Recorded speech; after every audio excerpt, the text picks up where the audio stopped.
British सरकार ने इतिहास में पहली बार अमेरिकी फौज को अपने सेना के बेस इस्तेमाल करने से मना कर दिया है और ये बहुत ज्यादा बड़ी डेवलपमेंट है। जी हाँ, जैसा कि आप स्क्रीन पर देख पा रहे हैं, ब्रिटिश मीडिया ने ही एक खबर दी है जिसमें उन्होंने बताया है कि आज तक अमेरिका जब भी किसी देश के खिलाफ मिलिट्री ऑपरेशन करता है या किसी देश पर हमला बोलने वाला होता है तो उस देश के पास मौजूद ब्रिटिश एयरबेस का वो जरूर इस्तेमाल करता है और वो इसका इस्तेमाल फ्रीली करता है क्योंकि दोनों देशों के बीच में एग्रीमेंट है। इसीलिए सिर्फ फॉर्मेलिटी के लिए वो एप्लीकेशन देते हैं कि हम इस्तेमाल करेंगे आपके एयर बेसिस का और ब्रिटेन उसे एक्सेप्ट कर लेता है। ये भी सिर्फ फॉर्मली होता है, यानी कि ये सिर्फ दिखावे की कागजी कार्रवाई होती है क्योंकि सबको पता है कि ब्रिटेन कभी भी नहीं रोकेगा अमेरिका को।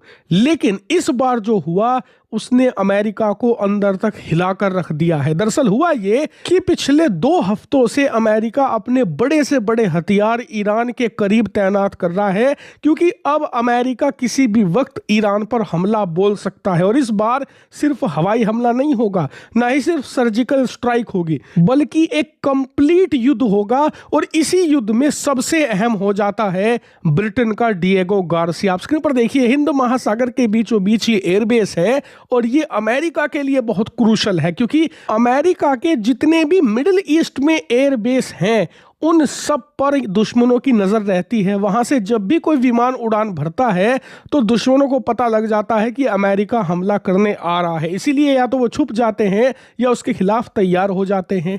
इसके अलावा ये एयरबेस ईरान के बहुत करीब है।